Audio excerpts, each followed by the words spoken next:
nagugutom o nauuhaw.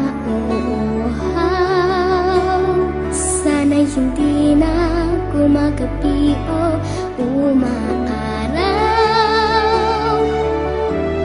Sana'y walang tag-init, sana'y walang taglamig. Sana'y pag-ibig na lang ang isipin ng bawat isa sa mundo.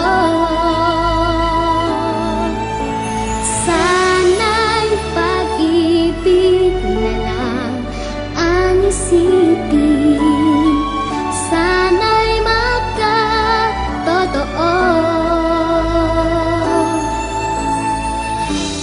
Sana'y laging magbigayan, sana'y laging magmahalan.